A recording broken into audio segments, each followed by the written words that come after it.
Assalamualaikum warahmatullahi wabarakatuh. Perkenalkan, saya Niken Amelia, NIM 119015, Fakultas Akademi Kebidanan Anugerah Bintan Tanjung Pinang. Baiklah, di video ini saya akan menjelaskan mengenai pemantauan pertumbuhan dan perkembangan pada balita. Latar belakang.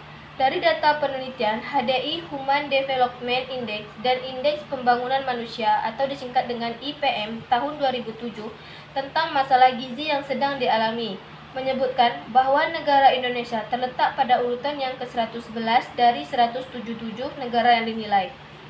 Seperti yang diungkapkan oleh Santoso tahun 2009, di Indonesia saat ini anak kelompok di bawah 5 tahun menunjukkan prevalensi paling tinggi untuk penyakit kurang kalori, protein, dan definisi vitamin A, serta anemia definisi zat besi.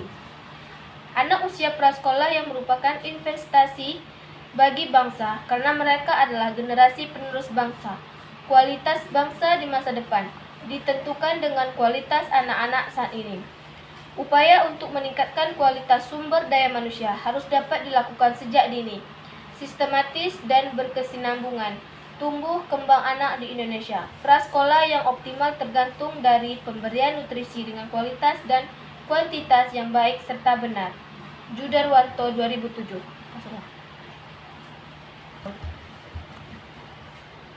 Baiklah, saya akan menjelaskan mengenai status gizi, pertumbuhan dan pembangunan dan perkembangan balita. Pengertian status gizi. Status gizi adalah keadaan keseimbangan antara asupan zat gizi dan kebutuhan zat gizi oleh tumbuh untuk berbagai keperluan proses biologi. Gizi seimbang bila asupan zat gizi sesuai dengan kebutuhan zat gizi yang baik. Kemudian saya akan menjelaskan mengenai penyebab kurang gizi. Anak kurang gizi akibat kekurangan asupan gizi, yaitu akibat kekurangan makanan, akibat menderita penyakit infeksi. Baiklah, kemudian saya akan menjelaskan mengenai pertumbuhan. Pertumbuhan adalah perubahan ukuran fisik dari waktu ke waktu, baik dari segi dimensi, propensi maupun komposisi tubuh, atau pada manusia ukuran fisik tubuh disebut juga dengan istilah antropometri. Antropometri adalah ukuran tubuh manusia, berasal dari kata atropos manusia, metrik ukuran.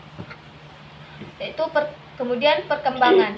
Perkembangan adalah perubahan kemampuan anak dari gerakan motorik kasar atau halus, kecerdasan mental, perilaku dari waktu ke waktu, perubahan motorik kasar.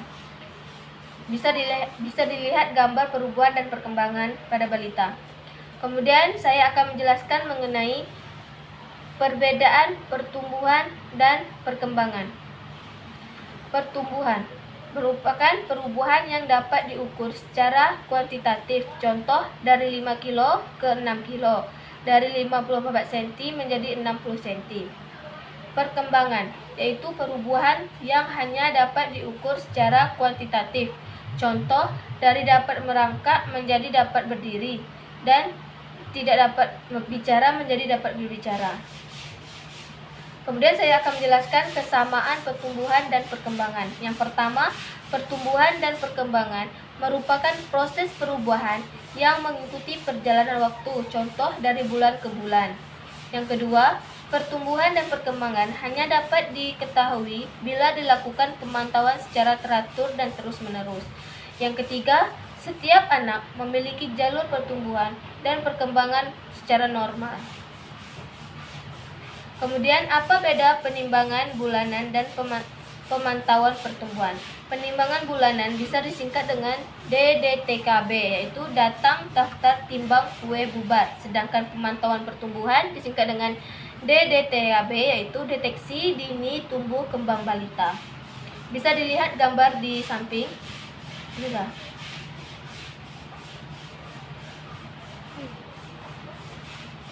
Kemudian saya akan menjelaskan mengenai apa tujuan pemantauan pertumbuhan, yaitu untuk mengetahui status pertumbuhan individu balita dari waktu ke waktu secara teratur. Kedua, Mengetahui secara lebih dari awal terjadinya gangguan pertumbuhan pada individu balita, yang kemudian memberikan tindakan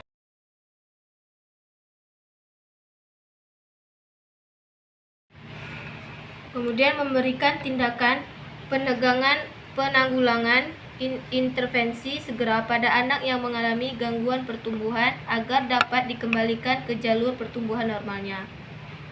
Yang kemudian syarat pemantauan pertumbuhan. Yang pertama, anak ditimbang secara teratur setiap bulan di posyandu atau di tempat lain dan memiliki KMS. Yang kedua, setiap timbangan KMS anak harus dibawa. Berat badan anak harus diplot ke dalam grafik KMS.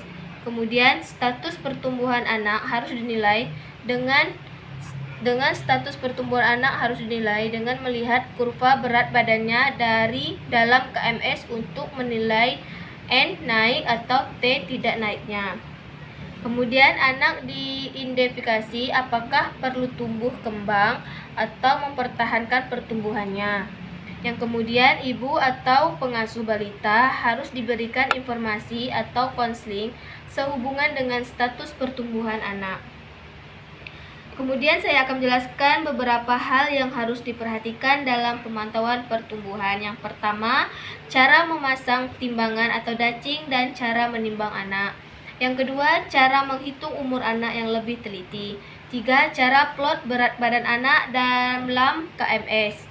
Yang kemudian, cara menilai status pertumbuhan anak. Yang kelima, cara identifikasi anak yang harus tumbuh kembang. Yang keenam, cara menentukan grafik pertumbuhan ideal bagi anak yang harus tumbuh kembang. Bisa dilihat gambar di samping ini.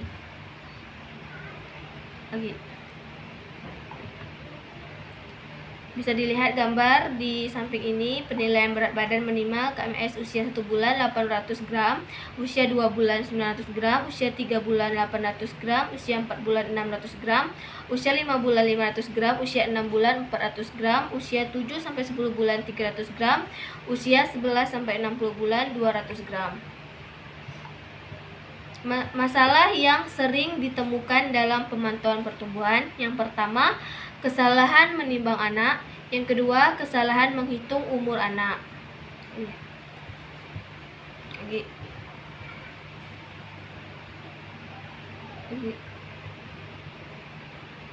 Kemudian saya akan menjelaskan mengenai faktor yang mempengaruhi pertumbuhan. Pertama, faktor umur, yaitu pertumbuhan mengikuti perjalanan waktu umur.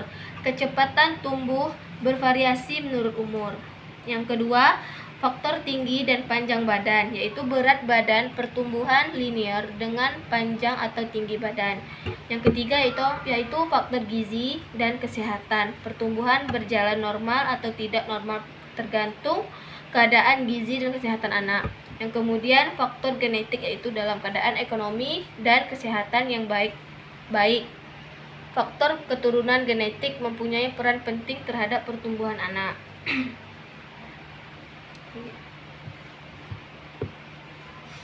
Bagaimana tinggi badan anak dan genetik mempengaruhi pertumbuhan berat badan anak tersebut bisa dilihat gambar di samping.